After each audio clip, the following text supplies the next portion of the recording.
Hi betting experts, on Saturday the 15th of October the ITV cameras are covering all 6 races from Champions Day at Ascot. Cracking racing, the ground on the softer side of good at the time of recording, with showers forecast both on Friday afternoon and on Saturday. Hopefully it won't get too testing. We've got a pretty level playing field for some top class action. We start off with our betting expert daily nap in the 2 o'clock. This is the Kipco British Champions Sprint Stakes, a Group 1 over 6 furlongs, Class 1, really good prize money. 18 runners have understandably been attractive. I don't think it's easy to make a case for over half of them, and Creative Force really is the standout contender if he can get back to his very best form. I thought he shaped a lot better than the bare result in the July Cup at Newmarket.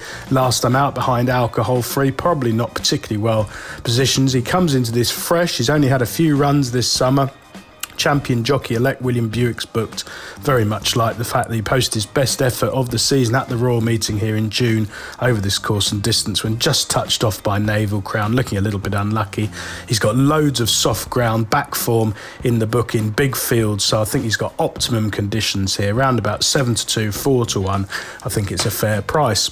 Our betting expert value angle selection runs in the 320. This is the Queen Elizabeth II Stakes, sponsored by Kipco, Group 1 over the mile for 3-year-olds and upwards, and I like the Revenant here, for whom I think Ryan Moore is an extremely good first-time booking. He's a prolific French raider who's won 12 of his 21 career starts. You're getting 7 or 8 to 1 about him today because he's been beaten on a couple of occasions at Longchamp in rather muddling races, but he's given his running, and I think this course and distance is absolutely ideal for him. He was an impressive winner of the 2020 renewal of this race and ran very well behind Baid in 2021, arguably doing too much too soon. At 7-1, I think he's much better value than the short-priced favourite. The remaining 4 races on ITV, we'll do them in time order. The 125, the long-distance Cup, a Group 2 over 2 miles. Well, Trushan burnt a few people's fingers at 9-2 on at Doncaster last time out, touched off by Coltrane, who they meet again today, but basically Trushan wasn't settled properly in the early stages there, saw too much daylight in front soon enough and just denied on the nod. He's a lot better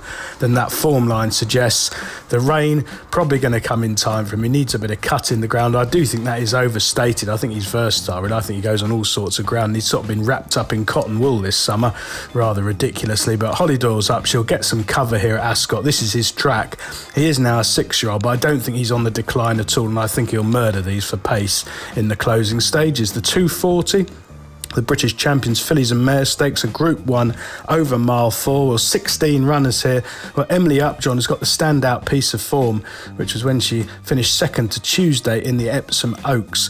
A really good run there, and arguably she should have won. Now, she was miles below form when last seen out in Group 1 company 84 days ago, pulling really hard and beaten turning for home, but you can put a line through that. Just wasn't her running. Her freshness at this stage of the season should count for plenty, and I'm told she's working the house down at home, and Jonathan Thady Gosford, she can bounce right back to her best. I think this big field will really help her.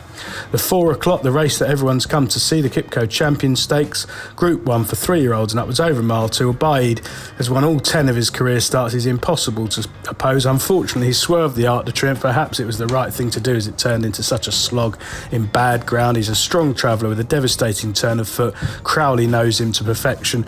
He doesn't do a lot in front, so he very rarely goes on and wins by 10 lengths like Frankel used to do, but he just wins, and he's won from halfway in all of those 10 races. In truth, he's a class apart from these. Hopefully everything goes to plan and he lands the odds on the bridle.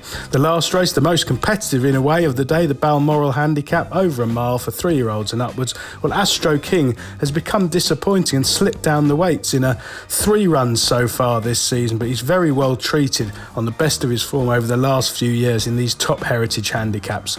I thought he posted a career best effort over this course and distance in the Royal Hunt Cup back in June 2021, and hopefully things won't get too testing. I think he just good ground or a bit of cutting, it's fine. He wouldn't want it to get heavy, and hopefully they're not going to get too much rain, so that's how it ends up. But Ryan Moore's booked. I think Astro King has got ideal conditions here, providing it doesn't get too deep.